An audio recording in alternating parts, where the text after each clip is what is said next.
Takumi a été convoquée dans un autre monde et se retrouve devant la déesse Nolan, mais la première chose qu'elle fait est de s'excuser sincèrement parce que tout ceci était une énorme erreur. Elle explique que lorsqu'un sort d'invocation est activé, il sélectionne au hasard un groupe de perdants de la Terre pour être risqué. Mais la vie de Takumi se passait plutôt bien, il était donc censé être exclu de la convocation. Cependant, une erreur s'est produite et il s'est retrouvé ici avec tous les autres, et tout cela parce que le Saint-Empire de Sidonie a décidé d'activer le sort d'invocation de façon inconsidérée. Comme Takumi n'était pas censé être convoqué, Nolan l'a amené ici, alors que tous les autres héros convoqués sont allés directement en Sidonie. Takumi lui demande si elle peut simplement le renvoyer sur Terre puisqu'il a été invoqué par erreur, mais malheureusement, elle ne peut pas le faire. Elle était tellement en colère contre Sidonie pour avoir utilisé le sort d'invocation interdit qu'elle a immédiatement modifié les lois magiques de ce monde, de sorte que plus personne ne peut se déplacer entre les mondes, ce qui signifie que Takumi est coincé ici de façon permanente. Le processus l'a également tué, donc il y a aussi cela. Takumi commence à paniquer en réalisant qu'il est un fantôme désincarné, mais Nolan lui dit qu'il n'a pas à s'inquiéter car elle a un plan. Elle ne peut pas le renvoyer sur Terre, mais elle peut lui donner un nouveau corps et faire en sorte qu'il devienne un citoyen de ce monde. Et pour s'excuser, puisqu'elle est en partie responsable de cette situation, elle lui offre sa bénédiction pour lui rendre la vie plus facile. Takumi n'a pas vraiment le choix, il accepte donc de renaître dans ce monde, et Nolan est heureuse de l'entendre car cela lui facilite grandement la tâche. Elle lui dit d'ouvrir son écran de statut pour voir la nouvelle vie qu'il aura, et quand Takumi le fait, il découvre que Nolan a l'intention de lui donner un corps de 17 ans même s'il en a 40. Nolan lui dit de ne pas se préoccuper des détails mineurs, et plus important encore, qu'il doit encore choisir son travail. Elle lui dit qu'il y a 2 classes principales pour les emplois. Si Takumi veut quelque chose de plus axé sur le combat, il peut choisir des choses comme épéiste, chevalier ou chasseur. Mais si cela ne l'intéresse pas, il peut toujours choisir l'un des métiers de la production. Takumi n'aime pas l'idée d'avoir à se battre, il décide donc d'opter pour un travail de production. Nolan lui implante alors le poste dans l'âme, ainsi qu'un tas d'autres bénédictions bonus, et l'envoie sur le chemin, en oubliant complètement de lui donner un tutoriel. Takumi atterrit en catastrophe au milieu d'une forêt, et après s'être finalement relevé, il voit son reflet dans la rivière et réalise qu'il est vraiment devenu une autre personne, et qu'il est beau. Il décide de tirer le meilleur parti de sa nouvelle vie et va voir ce qu'il y a dans le sac que Nolan a déposé avec lui. Il y trouve des rations alimentaires et de l'argent, ce qui signifie qu'il n'a pas à craindre de mourir de faim pour l'instant. Il jette un coup d'œil à son écran d'état, et il semble que Nolan l'ait doté de toutes les compétences utiles dont il pourrait avoir besoin. Il dispose même de la magie élémentaire, alors il décide de l'essayer d'abord pour voir s'il peut vraiment l'utiliser. Il ouvre la main et crie « boule d'eau », et juste comme ça, une boule d'eau se forme dans sa main. Les autres éléments fonctionnent de la même manière, et Takumi peut facilement les utiliser dès son premier essai. Maintenant qu'il a compris comment fonctionne sa magie, il doit commencer à réfléchir à ce qu'il va faire et décide de se rendre au village le plus proche. En marchant, Takumi tombe sur un bâton au milieu du chemin, et il a l'air d'un très beau bâton. Il utilise alors sa compétence d'évaluation pour le scanner et découvre qu'il s'agit de bois de tran. Il provient du monstre Tran et est très utile pour fabriquer des bâtons et des lances magiques. Takumi décide donc de mettre sa compétence de modélisation à l'épreuve et l'utilise sur le bois pour créer une lance. Puisque le bois fonctionne si bien, Takumi décide de regarder autour de lui pour voir s'il y a d'autres plantes utiles à proximité, et il en trouve une tonne, alors il passe l'heure suivante à les cueillir. Mais maintenant, il ne sait pas quoi faire de toutes ces plantes. Elles ne rentreront certainement pas dans son sac, alors il devra peut-être les laisser derrière lui. Mais Takumi se souvient qu'il possède une compétence de boîte à objets, alors il l'utilise pour ranger toutes les plantes. À ce moment-là, il entend quelqu'un crier, et quelques instants plus tard, il voit une petite fille sortir des buissons en courant. La petite fille vient lui demander de l'aide parce qu'un monstre la poursuit, et lorsque Takumi se retourne pour voir de quel genre de monstre il s'agit, il trouve un énorme lapin à cornes.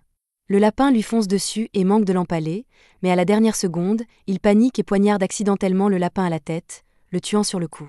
Il est choqué qu'un débutant comme lui ait pu gagner contre un tel monstre, et il suppose que c'est grâce à la bénédiction de Nolan. Mais Nolan n'y est pour rien, c'est juste de la chance. À la suite de son combat, Takumi obtient le titre de guerrier, mais il n'en est pas ravi, car il espérait ne pas avoir à se battre du tout. Mais ce n'est pas vraiment important pour l'instant, car il doit encore vérifier si la petite fille va bien. Molly dit qu'elle va bien et explique qu'elle était venue cueillir des herbes, mais qu'elle s'est accidentellement éloignée du village du conseil et qu'elle s'est fait attaquer. En l'entendant parler d'un village, Takumi s'enthousiasme et lui demande s'il peut venir au village. Molly lui dit qu'elle lui montrera le chemin, mais avant cela, elle lui demande s'il a l'intention d'emmener ce lapin avec lui, car sa viande est vraiment délicieuse. Takumi réalise que ce serait un gâchis de le laisser ici, alors il met le lapin dans sa boîte à objets. Mais immédiatement après avoir fait cela, il réalise qu'il vient de le faire devant Molly, alors qu'il avait l'intention de garder secrète la compétence de sa boîte à objets. Il n'y a plus rien à faire, alors Molly et lui commencent à marcher vers le village. Au même moment, les autres personnes convoquées viennent d'arriver dans l'Empire de Sidonie et ne savent pas trop ce qui se passe. Aucun d'entre eux n'est blessé, mais ils n'ont aucune idée de l'endroit où ils se trouvent, et tout à coup, ils entendent quelqu'un les appeler en tant que héros. Une femme s'approche et leur dit qu'ils ne sont plus dans leur monde d'origine et qu'ils ont été appelés à utiliser leur pouvoir de héros pour sauver ce monde. Elle se présente à eux comme l'impératrice de l'Empire Sidonia, Elisabeth, et un simple coup d'œil à son visage suffit à faire comprendre aux enfants qu'elle est vraiment louche. C'est à ce moment-là que la compétence unique d'Akana entre en jeu, et il semble que Nolan lui ait accordé la bénédiction de la révélation. Ainsi, si elle suit son instinct, elle arrivera naturellement à la bonne réponse, et pour l'instant, l'instinct d'Akana lui dit qu'Elisabeth est une traître, et qu'on ne peut donc pas lui faire confiance. Pendant ce temps, Takumi est arrivé au village de conseil, et les parents de Molly viennent le remercier d'avoir sauvé leur fille. Le père de Molly se présente sous le nom de Banga, et sa femme s'appelle Martha. Il pense que Takumi est un homme très responsable pour avoir voyagé si loin tout seul. Sur ce, Takumi leur demande s'il peut rester dans ce village pendant un certain temps, puisqu'il n'a nulle part où aller. Ils lui répondent qu'il est le bienvenu, mais malheureusement, ils n'ont pas d'auberge dans le village, donc il n'y a pas d'endroit où loger pour le moment. Cependant, ils peuvent toujours lui construire une maison. Tous les villageois se rassemblent autour d'un terrain vague et s'apprêtent à commencer les travaux, mais Takumi veut se rendre au moins un peu utile, alors il utilise sa magie de la terre pour aplanir le sol pour les fondations. C'est la première fois qu'il utilise la magie à une telle échelle, et il manque de s'évanouir à cause de l'épuisement de son mana. Les villageois sont tous étonnés que Takumi puisse utiliser la magie de la terre si facilement, alors Takumi demande s'il pense qu'il vient de faire quelque chose d'étrange, mais ils lui disent de ne pas s'inquiéter. Comme il s'est occupé des fondations, les autres se mettent au travail pour assembler sa maison, et le lendemain matin, la maison de Takumi est terminée. Grâce à ses talents de charpentier, de forgeron et de couturier, Takumi est capable de se fabriquer un bon ensemble de meubles, mais il y a quelque chose d'autre qu'il voulait essayer. Le forgeron du village, Boron, lui a donné un tas de minerais et il veut essayer d'utiliser l'alchimie pour extraire le métal. Il a du minerai de fer, du minerai d'argent, du minerai de cuivre et même du minerai de fer magique, alors il commence par le fer et essaie d'en faire un lingot. Normalement, cela nécessiterait un grand four et des heures de travail, mais avec l'alchimie de Takumi, il peut le faire en une seule fois, mais cela draine une tonne de son mana dans le processus. Sa première tentative d'extraction de minerais est un succès, et Takumi est très excité, il veut donc continuer à en extraire autant que possible pour fabriquer des objets plus tard. Quelques heures plus tard, Molly se rend chez Takumi pour lui apporter le dîner. Mais lorsqu'elle ouvre la porte, elle est choquée de le trouver évanoui sur le sol, comme s'il avait été vidé de son énergie. Takumi en a trop fait avec l'extraction du minerai et a failli mourir d'épuisement de mana, mais Martha et Banga lui donnent une potion de récupération, donc il va bien maintenant, et peut continuer à pratiquer son alchimie, bien qu'il lui fasse promettre de ne plus se surmener. Au fil du temps, Takumi extrait du fer, du cuivre et même un peu d'or, ce qui lui permet de fabriquer une tonne d'outils utiles. Une fois qu'il en a fini avec l'alchimie, il passe du temps avec Boron dans la forge, apprenant à fabriquer toutes sortes d'armes. La lame est très réussie, et une fois que Boron aura fini de fabriquer le fourreau, l'arme sera complète. La compétence de forgeron de Takumi est maintenant au niveau 40, il a donc fini de la pratiquer pour l'instant et décide de passer à autre chose. Il va voir Banga et lui demande s'il peut lui emprunter quelques potions, et Banga n'a aucun problème à lui en prêter, mais toutes les potions sont basiques, donc elles ne lui seront pas d'une grande utilité. Takumi lui répond que ce n'est pas grave, car tout ce dont il a besoin, c'est d'un modèle de potion. Il envisage de fabriquer ses propres potions avec toutes les herbes qu'il a ramassées dans la forêt, et Banga est heureux de soutenir Takumi du mieux qu'il peut, alors il lui propose de lui acheter quelques potions s'il termine le premier lot. Takumi remercie Banga, et après avoir obtenu la potion de base, il commence à travailler sur sa propre version. Il la prépare avec des herbes d'Ilkuk et de l'eau, et lorsqu'il a terminé, il la met dans un bocal en verre pour la comparer à celle qu'il a reçue de Banga. Les deux sont bleus, mais celui que Takumi a fabriqué est nettement plus bleu que celui qu'il a reçu de Banga, et il semble qu'ils contiennent de la magie. Cependant, Takumi ne sait pas si c'est un succès ou non. Il va devoir tester la potion lui-même pour s'assurer qu'elle n'est pas nocive. Il ne veut pas mourir si la potion s'avère être un poison, alors il décide d'acquérir une certaine tolérance au poison. La meilleure façon pour lui de le faire est de manger ce que c'est jusqu'à ce qu'il soit sur le point de mourir, puis d'utiliser la magie de guérison pour se soigner. Cela fait maintenant quelques heures qu'il fait cela, et il se sent vraiment mal. Le bon côté des choses, c'est qu'en se soignant autant, il a acquis la compétence de purification, ce qui ne manquera pas d'être utile à un moment donné. Alors que Takumi se remet sur pied, il entend un bruit derrière lui et découvre un énorme sanglier qui le fixe. Le sanglier n'est manifestement pas amical, alors Takumi saisit sa lance et se prépare à se défendre.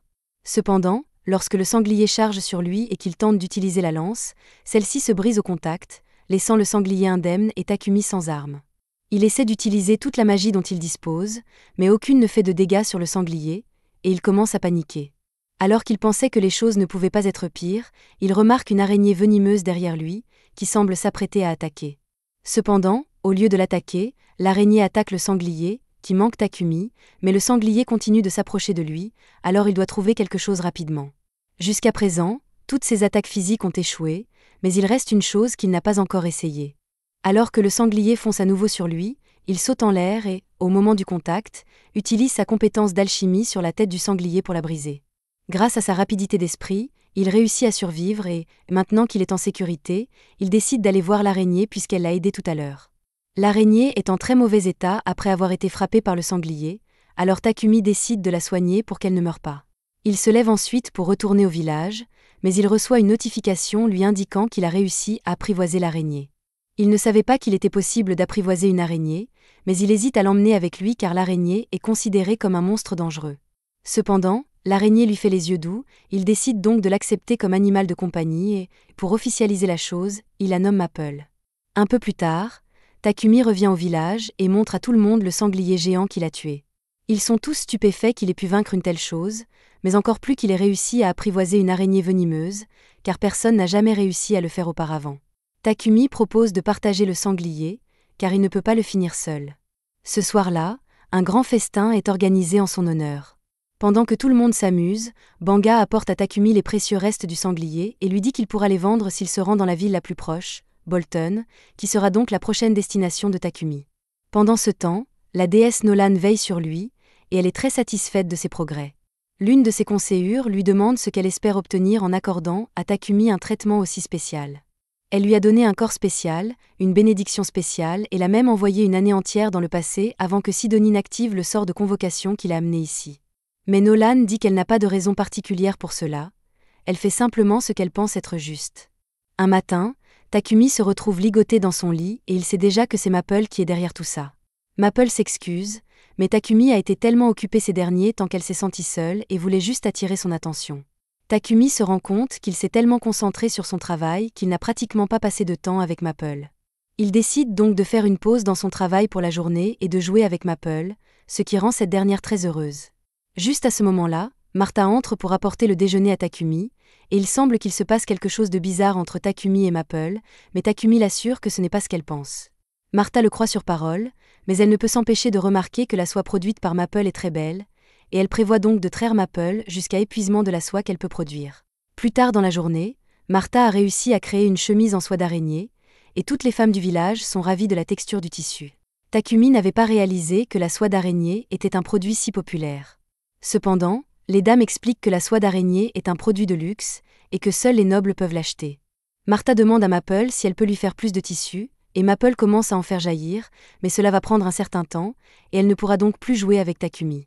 Takumi est un peu déçu, car il avait hâte de passer du temps avec Maple pour une fois, mais il a encore des choses à faire de toute façon, alors ça ne le dérange pas trop. Cela fait environ un mois que Takumi est arrivé dans ce village, et il a l'intention de se rendre à la ville, Su, pour étudier l'alchimie. Cependant, il ne peut se résoudre à dire au revoir à tous les villageois après avoir passé tant de temps avec eux. Takumi va rencontrer Boron à la forge pour qu'il puisse continuer son travail de forgeron, et en peu de temps, ils ont fabriqué une plaque de poitrine qui convient parfaitement à Takumi, ainsi que des bottes à bout d'acier. Boron lui dit que les bottes lui seront utiles s'il doit donner des coups de pied, mais Takumi n'a pas l'intention de se battre puisqu'il veut juste devenir alchimiste. Banga arrive à ce moment-là, et il est heureux de voir que l'armure de Takumi est enfin terminée, mais il va lui manquer une fois qu'il sera parti. Il sait que Takumi ne pourra pas rester éternellement ici s'il veut développer son activité de production. Il est donc logique qu'il se rende en ville, où il pourra vendre davantage de marchandises et s'approvisionner en matériaux de manière fiable.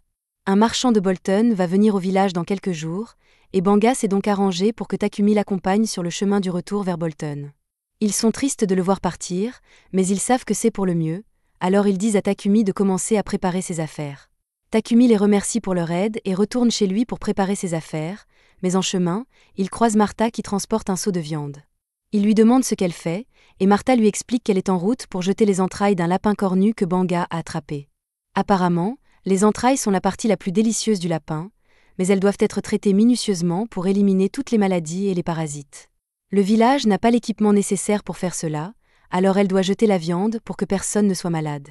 Cependant, Takumi lui dit que ce ne sera pas nécessaire puisqu'il peut simplement purifier la viande. Il se penche et utilise la magie de purification pour que la viande dans le seau puisse être mangée en toute sécurité. Si Martha est reconnaissante, elle est tout aussi stupéfaite que Takumi puisse utiliser la magie de la lumière. Elle lui dit qu'il ne devrait probablement pas révéler qu'il peut utiliser la magie de lumière lorsqu'il quittera le village, car il y a très peu de personnes dans ce monde qui en sont capables, et si les gens découvraient qu'il peut l'utiliser, cela attirerait beaucoup d'attention non désirée. Takumi prend note de son avertissement et promet d'être prudent avant de révéler son pouvoir, mais en attendant, tant qu'il est dans le village, il a l'intention d'utiliser chaque parcelle de son pouvoir pour améliorer leur vie. Il utilise la magie de la terre pour construire un mur de briques afin d'assurer la sécurité du village, et pour plus de commodité, il leur construit une pompe à eau ainsi que quelques autres équipements. Lorsqu'il a terminé, cet endroit ressemble à un tout nouveau village, si bien que lorsque le marchand arrive, c'est à peine s'il le reconnaît. Banga vient saluer Papek, et après avoir conclu un accord commercial, Takumi s'approche pour qu'il puisse commencer à partir. Papek a déjà beaucoup entendu parler de Takumi par Banga, alors il se présente, et tout le monde demande si Takumi a préparé toutes ses affaires. Takumi leur assure qu'il n'a rien oublié, mais il y a une chose qu'il veut leur donner. Il sort une de ses potions de son sac et la donne à Banga. Il a déjà déposé une centaine de ses bouteilles chez Banga, alors en cas de catastrophe, il veut que Banga les utilise pour soigner ses blessures. Papek est sous le choc après avoir vu la potion que Takumi a préparée, il demande donc à la voir de plus près, et il s'agit bien d'une potion de haut niveau, bien que Takumi ne semble pas s'en rendre compte. Les autres villageois arrivent bientôt pour faire leurs adieux à Takumi, et Papek dit qu'il attendra qu'ils aient fini de faire leurs adieux avant de partir. Molly dit au revoir à Maple, qui dort dans le sac de Takumi, et Martha lui remet une tenue qu'elle et les autres femmes ont confectionnée pour lui avec la soie de Maple. Takumi est très reconnaissant de ce cadeau et remercie encore une fois tout le monde d'avoir été si gentil avec lui, même s'ils ne le connaissent pas depuis longtemps. Il monte ensuite dans la calèche et tous les villageois lui font un grand adieu, lui disant qu'il sera toujours le bienvenu dans leur village. Alors que Papek et Takumi se dirigent vers Bolton, Papek mentionne que les habitants de ce village semblent vraiment l'aimer.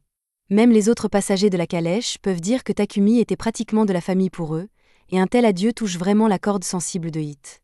Au fait, ces gars-là se dirigent aussi vers Bolton, alors le blond se présente comme Hit, le roux est Rai, et l'homme à l'air sombre là-bas s'appelle Bogart. Ils font tous partie d'un groupe de rancés appelé Croc de Lion, et ils sont actuellement les gardes du corps de Papek. Bien que cette région soit plutôt paisible, ils n'ont pas grand-chose à faire. Rai remarque que Takumi tient fermement son sac, alors il lui demande si quelque chose de précieux se trouve à l'intérieur, et Takumi répond en disant que son araignée tueuse de compagnie dort à l'intérieur. Le groupe n'arrive pas à croire que Takumi a réussi à apprivoiser une araignée tueuse, alors Rai demande à la voir, mais elle est vraiment effrayante, alors Maple finit par lui donner un coup de tête au visage.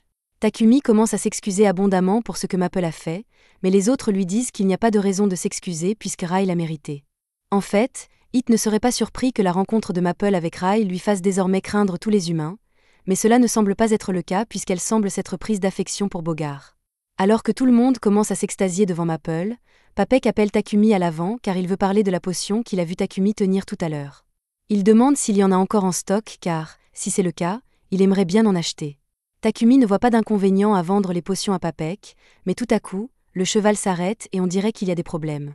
Une horde de gobelins encercle la calèche pour l'attaquer, ce qui est une très mauvaise nouvelle, mais les autres semblent plutôt excités car cela signifie qu'ils peuvent enfin faire quelque chose. Alors ils disent à Takumi et Papek de s'asseoir et de les laisser faire tout le travail pendant qu'ils sortent sur le terrain. Il y a environ 20 gobelins, ils sont donc confiants et commencent à se battre. Rai les abat avec son arc, tandis que Bogart et Hit attaquent les autres avec leurs masses et leurs haches. Il ne leur faut pas longtemps pour éliminer tous les gobelins, et une fois qu'ils ont terminé, ils se mettent au travail en disséquant les gobelins afin de récupérer les pierres magiques. D'après ce que Maple a vu jusqu'à présent, elle aime beaucoup Bogart, elle déteste Rai, elle ne s'intéresse pas vraiment à Hit. Peu après, tout le monde remonte dans le carrosse et le voyage se poursuit pendant les 3 jours suivants, jusqu'à ce qu'ils arrivent enfin à Bolton. Une fois entrés dans la ville, les membres de Croc-Lion se rendent à la guilde des aventuriers pour rapporter le succès de leur mission de garde du corps, et Takumi les suit car il doit s'inscrire à la guilde pour rester dans cette ville. Il aurait préféré s'inscrire à la guilde des alchimistes, mais il n'y en a pas ici, alors il va devoir devenir un aventurier à la place. Le réceptionniste, Hans, dit à Takumi qu'il peut simplement utiliser la carte de la guilde des aventuriers comme pièce d'identité, et que, tant qu'il accomplit une simple quête une fois par mois, elle n'expirera pas du tout. Takumi finit par s'inscrire en tant qu'aventurier et présente Maple comme son animal de compagnie. Une fois tous les enregistrements terminés, Takumi se rend à la société commerciale de Papek pour négocier les potions. Il a en stock une centaine de 3 potions différentes, et toutes sont de très bonne qualité. Papek est donc prêt à payer 10 pièces d'argent pour chaque potion de soin et d'endurance, et 50 pièces d'argent pour chaque potion de mana. Takumi fait un rapide calcul dans sa tête et se rend compte qu'il gagnerait plus de 7 millions de yens avec cette seule transaction. Il pense que c'est beaucoup trop d'argent, mais au contraire, Papek l'informe qu'il aurait pu gagner beaucoup plus d'argent s'il avait déjà une réputation de producteur. À ce propos, comme Takumi a l'intention de devenir producteur en ville, Papek lui recommande d'acheter une maison avec un atelier attenant pour des raisons de commodité, mais Takumi n'avait même pas pensé à l'endroit où il vivrait une fois arrivé ici. Papek décide de l'aider un peu et demande à son assistant, Thomas, de montrer à Takumi une bonne propriété à un prix abordable. Cependant, lorsque Takumi voit enfin la maison, elle ressemble davantage à un manoir, et il ne pense pas pouvoir se l'offrir. Thomas lui assure que le manoir est tout à fait abordable, et il peut garantir qu'il n'y a pas de fantôme ici, donc il n'aura pas à s'inquiéter à ce sujet. Takumi repère l'atelier relié à la maison, et il commence à envisager l'achat car cet endroit serait vraiment adapté à son travail, et il peut se permettre de le payer puisqu'il a gagné beaucoup d'argent en vendant ses potions à Papek. Après quelques délibérations, il décide finalement de payer pour le manoir et dit à Thomas qu'il le prend. Thomas est heureux de l'entendre et dit qu'il va commencer les démarches administratives immédiatement pour que Takumi puisse emménager demain s'il le souhaite, mais alors qu'il marche dans les rues de la ville, Takumi sent une odeur nauséabonde dans l'air. Thomas voit bien que l'odeur dérange Takumi, alors il lui explique que cette odeur nauséabonde vient des égouts. Les riches ont des épurateurs magiques pour nettoyer leurs eaux usées, mais les égouts de la ville principale n'ont pas ce luxe. Les purificateurs magiques sont très rares, car on ne les trouve que dans les ruines et les donjons anciens, et ils sont donc trop chers pour être installés dans les égouts de la ville. Quelques prêtres sont périodiquement engagés pour nettoyer manuellement les égouts avec de la magie de purification, mais les égouts sont encore sales la plupart du temps. Le lendemain, Takumi et Maple emménagent dans leur nouvelle maison, et la première chose que Takumi veut faire est de trouver une solution au problème des égouts. Il obtient un morceau de quartz et d'argile de l'entreprise de Papek, et après avoir utilisé la magie pour le façonner, il utilise la magie du feu combinée à la magie de l'espace-temps pour le cuire rapidement. Après avoir fait cela pendant un certain temps, le mana de Takumi est complètement vidé, et il doit boire quelques potions de mana. Mais le bon côté des choses, c'est qu'il réussit à terminer sa création, des toilettes modernes. À ce moment-là, il entend Papek crier dans le salon. Il sort donc pour voir ce qui se passe et trouve Papek enveloppé de la tête aux pieds dans la soie de Maple. Takumi demande à Maple pourquoi elle fait une telle chose, mais elle pense que Papek trouvera cela amusant. Pour sa défense, la sensation réconfortante de sa soie endort Papek, mais ce n'est pas une bonne chose, et Takumi s'excuse sincèrement pour les actions de Maple. Papek dit à Takumi que tout va bien, mais que le fait d'être scellé si soudainement l'a un peu effrayé, et qu'il a besoin d'utiliser les toilettes de Takumi rapidement. Cependant, dès qu'il entre, il ressort et commence à demander ce qu'est cette merveille de technologie. Takumi s'approche et lui explique qu'il s'agit de toilettes. Il l'a reliée à un dispositif de purification magique, de sorte qu'elle se nettoie automatiquement une fois que vous avez fini de faire vos besoins. En gros, une fois que vous avez fait vos besoins, l'appareil utilise la magie de purification pour décomposer vos déchets en matériaux inorganiques, qui sont ensuite jetés dans les égouts. Pour Papek, le système est logique, mais la seule façon dont quelqu'un aurait pu fabriquer une telle chose serait qu'il soit doué pour la magie de la lumière. Takumi se rend compte qu'il a peut-être fait une erreur puisque Martha l'a clairement mis en garde contre l'utilisation de sa magie lumineuse, alors il demande à Papek de garder le secret pour lui. Papek comprend que Takumi veuille garder ses capacités secrètes et promet de ne rien dire à personne. Cependant, il a absolument besoin de ses toilettes, alors il demande à Takumi s'il peut en fabriquer plusieurs pour lui. Takumi hésite à accepter car la fabrication d'une seule toilette représente beaucoup de travail, mais comme Papek insiste tellement, il accepte de le faire tant que Papek peut fournir les matières premières. Papek est très heureux d'entendre cela, mais il ne peut pas s'attendre à ce que Takumi fabrique toutes ses toilettes tout seul, alors il suggère que Takumi fasse un contrat d'esclave. Takumi est surpris par cette suggestion, car il ne voudrait jamais prendre un esclave, mais Papek fait remarquer que si Takumi essaie de garder ses capacités secrètes, il serait préférable de prendre un esclave pour l'aider dans son travail, car un esclave serait tenu au secret. Le fait d'être doué pour la magie de la lumière est très important, car cela signifie que vous avez été choisi par Dieu, et c'est pourquoi l'Église de la lumière divine s'en prendrait probablement à Takumi pour le forcer à travailler pour elle. Ils font beaucoup de profit en monopolisant la magie de purification, alors Papek doute qu'il soit heureux d'apprendre que les roturiers peuvent avoir accès à des purifications bon marché grâce aux toilettes de Takumi. Mais Papek a déjà une idée de la façon de contourner l'Église, alors Takumi n'a pas besoin de s'en préoccuper pour l'instant. Le plus important est de s'assurer que l'Église ne découvre pas sa magie lumineuse. C'est pourquoi la meilleure option serait de trouver un esclave, mais Takumi est strictement opposé à l'esclavage, alors il dit qu'il fera tout le travail tout seul. À ce moment-là, sa carte de guilde se met à briller, Takumi y jette un coup d'œil, et elle affiche un message disant qu'il doit accomplir une quête de vérification pour conserver son statut d'aventurier. Il semble donc qu'il n'aura pas le temps de faire les toilettes tout seul, alors il cède et accepte d'acheter un esclave. Papek emmène Takumi à la Muin Trading Company, car ce sont les marchands d'esclaves les plus respectueux de l'éthique. Papek part parler au propriétaire pour qu'il puisse faire une bonne affaire avec Takumi, et pendant ce temps, Takumi sort dans le jardin parce qu'il est joli. Il y trouve une belle fille elfe assise sur une terrasse, mais dès qu'elle voit Takumi, elle lui dit de s'en aller. Un peu plus tard, Papek présente Takumi à la propriétaire de la société de commerce d'esclaves, Mulan, et lui dit que Takumi est intéressé par l'achat d'un esclave.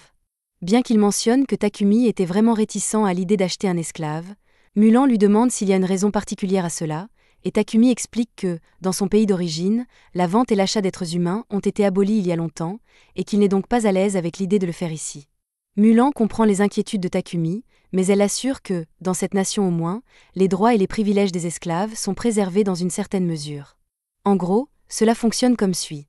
Le propriétaire s'engage à respecter les droits fondamentaux de l'esclave, en lui fournissant de la nourriture, des vêtements et un abri, tandis que l'esclave s'engage à remplir ses devoirs. Les devoirs de l'esclave sont clairement définis dans le contrat, mais en plus de cela, le contrat interdit au maître et à l'esclave de se blesser l'un l'autre de manière mortelle. Takumi est ravi d'apprendre cela, car cela signifie que le contrat d'esclave est en quelque sorte un travail normal assorti de quelques règles. Mulan poursuit en expliquant qu'il existe plusieurs types de contrats d'esclaves. Dans le cas où une personne devient esclave à cause d'une dette, elle sera sous contrat jusqu'à ce qu'elle gagne assez d'argent pour rembourser cette dette. D'autres contrats sont plus permanents et sont généralement conclus par des criminels ou des personnes capturées lors d'une guerre, comme alternative à la mort. Cependant, la grande majorité des contrats d'esclavage sont conclus par des personnes qui ont été illégalement forcées par des bandits. Papek pense que l'esclave de guerre conviendrait le mieux à Takumi, car il ne peut être libéré sans la permission de son maître. Bien que Mulan puisse certainement faire en sorte que cela se produise, elle demande pourquoi il est nécessaire de s'assurer que l'esclave ne puisse jamais quitter Takumi. Papek commence à parler du talent de Takumi en matière de production et du fait qu'il ne veut pas que ses secrets soient volés, mais Mulan veut entendre la raison de la bouche de Takumi lui-même. Takumi explique qu'il est producteur et qu'il aimerait donc se concentrer sur son travail autant que possible, mais c'est un peu difficile à faire car il doit aussi remplir des quêtes de la guilde des aventuriers. Il vit actuellement dans un manoir, il aura donc besoin de quelqu'un pour l'aider à le gérer pendant qu'il travaille. En raison des compétences particulières qu'il possède, il aimerait s'assurer que son esclave ne puisse parler de lui à personne. De plus, comme il va accepter des quêtes de la guilde des aventuriers et récolter lui-même des ingrédients, il a besoin que son esclave soit un bon combattant, afin qu'il ne soit pas blessé lorsqu'il l'accompagne. Mulan comprend que Takumi n'a pas de mauvaises intentions, mais il est hors de question qu'elle le laisse forcer un seul esclave à faire à la fois le ménage et le combat, et elle ne travaillera donc avec lui que s'il accepte d'acheter 2 esclaves distincts. Cela dit, elle connaît quelqu'un qui ferait parfaitement l'affaire en tant que gouvernante de Takumi, et elle demande à Maria de venir dans la pièce. Maria a été forcée à l'esclavage lorsqu'elle était enfant et a été formée à la lecture, à l'écriture, aux mathématiques et à l'entretien général de la maison, ce qui fait d'elle la personne idéale pour ce travail. Maria dit qu'elle peut s'occuper des tâches ménagères d'un manoir toute seule, et Takumi est heureux de l'entendre. Cependant, Maria voit bien qu'il est plongé dans ses pensées, alors elle lui demande si quelque chose ne va pas. Takumi lui répond qu'il est juste un peu confus car il ne comprend pas pourquoi personne n'a encore acheté Maria, étant donné qu'elle est si mignonne et capable. Maria est embarrassée par le fait que Takumi la trouve mignonne, alors il s'excuse parce que c'était peut-être inapproprié. Maria se calme et dit à Takumi qu'elle ne peut faire que le travail de ménage décrit dans le contrat et rien d'autre. Takumi dit qu'il est d'accord puisqu'il ne veut qu'elle fasse le ménage, mais Maria veut qu'il soit bien clair qu'elle ne fera rien d'autre. Takumi ne comprend pas pourquoi elle en parle tant puisque Mulan a déjà expliqué comment fonctionnent ces contrats, mais Maria se met à dire qu'elle ne peut pas coucher avec Takumi. Takumi est lui aussi embarrassé, mais il assure à Maria qu'il ne la veut que comme gouvernante, pas comme gardienne du lit. Sur ce, Takumi demande à Maria si elle souhaite toujours conclure un contrat avec lui, et elle répond qu'elle serait heureuse de travailler avec lui. Maintenant que tout est réglé, Mulan dit qu'elle va commencer à travailler sur le contrat pour Maria. Mais pour ce qui est du serviteur de combat, elle dit qu'elle n'a malheureusement personne qui corresponde à la description. Maria entend Mulan dire cela et appelle BS parce qu'elle sait que Sophia est toujours là, mais Mulan n'apprécie pas qu'on l'appelle, alors elle dit à Maria de retourner dans sa chambre et de commencer à emballer ses affaires. Une fois Maria partie, Takumi demande à Mulan si ce que Maria a dit est vrai, et Mulan admet qu'il y a une esclave de combat dans le bâtiment. Cependant, elle ne pense pas que Sofia conviendrait à Takumi car elle a beaucoup de problèmes. Mulan veut mettre fin à la discussion, mais Takumi est curieux au sujet de Sofia et demande à la voir. Mulan accepte à contre-cœur d'emmener Takumi rencontrer Sofia, et lorsqu'ils arrivent dans sa chambre, Sofia est surprise de voir que le visiteur est le garçon qu'elle a rencontré dans la cour plus tôt. Mulan informe Takumi de l'histoire de Sofia et lui explique qu'elle a été capturée comme esclave de guerre lors de la bataille entre le royaume de Triara et le royaume de Yugar, bien que tout cela se soit passé il y a plus de 50 ans. Takumi est choqué d'apprendre que Sofia a plus de 50 ans. Mulan poursuit en expliquant que le royaume de Yugar était une nation d'elfes et que les elfes vivent naturellement longtemps. Sofia n'a pu conclure de contrat avec personne parce qu'elle a une affreuse cicatrice sur les oreilles et que sa main droite et sa jambe gauche ne peuvent plus bouger. C'est déjà un obstacle à l'achat d'un esclave de combat, mais en plus, elle a perdu l'usage de la magie élémentaire pour laquelle les elfes sont les plus connus, et il est donc probable qu'elle soit victime d'une malédiction. Compte tenu de tous ces faits, Mulan ne pense pas que Sofia sera en mesure d'aider Takumi dans ses quêtes, mais Takumi veut le confirmer par lui-même, alors il demande à avoir une minute seule avec Sofia. Mulan décide de lui laisser le temps de lui parler, et une fois qu'ils sont tous les deux seuls, Takumi attrape le visage de Sofia et la regarde dans les yeux. Il n'est pas fan de l'utilisation de l'évaluation sur les gens sans permission, mais il a besoin de vérifier ce à quoi il a affaire. Il jette un coup d'œil à l'écran d'état de Sofia, et à sa grande surprise, il découvre que ses statistiques sont au plus haut. Ses blessures limitent ses capacités et une malédiction pèse sur elle, mais si Takumi peut réparer cela, elle sera la parfaite compagne de combat. Mulan revient bientôt dans la pièce et demande à Takumi s'il a déjà pris une décision, ce à quoi il répond qu'il veut emmener Sofia. Sofia n'arrive pas à croire qu'il la veuille et lui rappelle tous ses défauts, mais Takumi dit qu'il va tout arranger pour que ce ne soit plus un problème. Mulan pense que la confiance de Takumi est plutôt intéressante, et elle accepte donc de laisser Sofia aux bons soins de Takumi. Quelques minutes plus tard, Mulan finalise les termes du contrat, et la dernière étape consiste donc à l'exécuter. Elles se réunissent toutes les trois, et Mulan utilise la magie pour les lier aux termes du contrat. Une fois qu'elle a terminé, Maria et Sofia deviennent officiellement les esclaves de Takumi. Maria le remercie de l'avoir acheté et promet de travailler dur pour être à la hauteur de ses attentes, tout comme Sofia. Elles retournent toutes les trois chez Takumi et dès qu'il ouvre la porte, Maple sort en sautillant car elle est impatiente de le revoir. Maria et Sofia s'inquiètent pour la sécurité de Takumi et Sofia s'apprête à attaquer Maple, mais avant qu'elle ne le fasse, Takumi l'arrête et lui explique que Maple est en fait son araignée tueuse. Les deux femmes trouvent cela étrange, mais elles décident de faire comme si de rien n'était, et un peu plus tard, Takumi leur fait visiter l'une des chambres vides du manoir. Sofia et Maria l'aiment beaucoup, alors Takumi leur dit que Sofia peut prendre cette chambre et que Maria peut prendre la chambre d'à côté. Aucune d'entre elles ne peut croire que Takumi est prêt à leur donner leur propre chambre, mais ce n'est pas comme s'il utilisait les chambres de toute façon, alors ils pensent qu'il serait bien que quelqu'un en profite au moins. De plus, il y a aussi une grande salle de bain, alors il leur dit qu'une fois qu'ils auront déballé leurs affaires, ils pourront utiliser la salle de bain quand ils le voudront, et Maria est très excitée à ce sujet. Plus tard, Sofia et Maria entrent dans le bain, et Maria dit à quel point elle est contente que Takumi ait acheté Sofia aussi. Pour être honnête, elle pensait que Mulan n'allait jamais laisser partir Maria car, au cours des 50 dernières années, quel que soit le montant offert, Mulan a rejeté tous ceux qui proposaient d'acheter Sofia. Donc, pour qu'elle vende Sofia à Takumi, elle a dû voir quelque chose de bon en lui. Sofia admet que Takumi a l'air gentil, mais elle reste un peu sceptique car elle ne sait pas grand-chose de lui. Pendant que Mulan rédigeait les contrats de vente, Sofia a jeté un coup d'œil au dossier de Takumi, et la plupart de ses antécédents, comme sa ville natale ou sa lignée, ont été laissés en blanc, alors s'il garde ces informations secrètes, c'est qu'il doit cacher quelque chose. Après avoir pris leur bain, elles sortent et sont choquées de voir que Takumi a déjà préparé le dîner pour elles. Maria est d'autant plus dévastée que les tâches ménagères sont censées être les siennes, et que si Takumi s'occupe de tout lui-même, elle est aussi inutile qu'une toilette. Takumi explique qu'il essayait juste de rendre le premier jour de travail de Maria un peu plus facile, mais que si cela lui permet de se sentir mieux, il la laissera s'occuper du reste des tâches ménagères toute seule.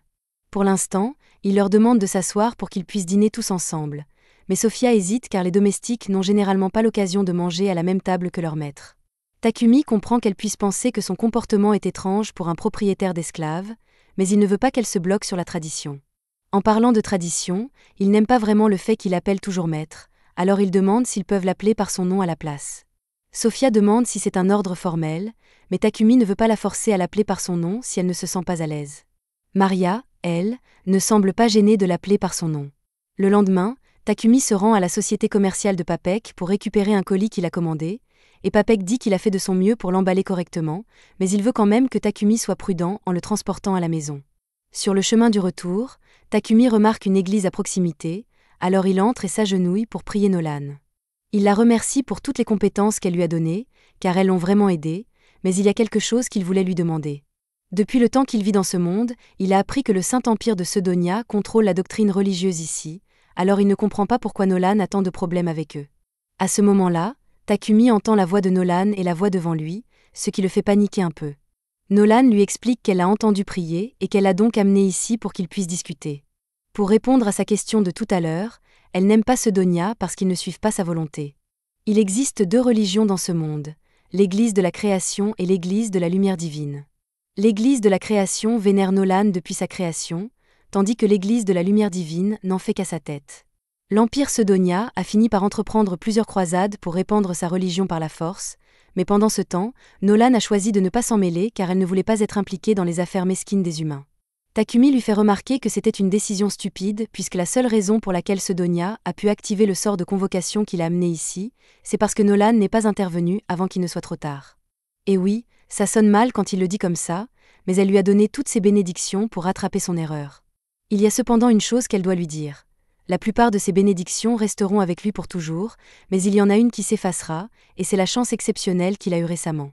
Elle lui a donné un cours d'initiation en lui permettant de rencontrer des gens si gentils et si serviables, mais il finira bientôt par rencontrer des gens aux intentions sinistres, de sorte qu'à partir de maintenant, les résultats de ses actions dépendent entièrement de lui. Un peu plus tard, Takumi rentre chez lui, mais dès qu'il franchit la porte, il trébuche sur Maple, qui est très excitée de le voir. Sophia et Maria viennent le voir, mais lorsque Sophia essaie de l'aider à prendre le paquet que Takumi a apporté, il le range rapidement dans sa boîte à objets pour l'empêcher de le toucher. Il se lève ensuite et dit qu'il va travailler dans son atelier et qu'elle ne devrait pas le déranger pendant un moment. Cependant, Sophia est incroyablement méfiante car le paquet était emballé avec du papier magique de haute qualité. Il devait donc s'agir de quelque chose de dangereux. Elle suit Takumi dans son atelier pour voir ce qu'il fait et est horrifiée de le voir tremper un couteau dans du poison et se couper avec. Il se guérit immédiatement après, mais il faut admettre qu'il a l'air fou en faisant cela. Dès qu'il mentionne au hasard le nom de Maria, Sophia pense qu'il a l'intention de lui faire quelque chose et l'attaque, ou du moins elle essaie, mais elle s'effondre d'épuisement presque immédiatement, tombant sur Takumi.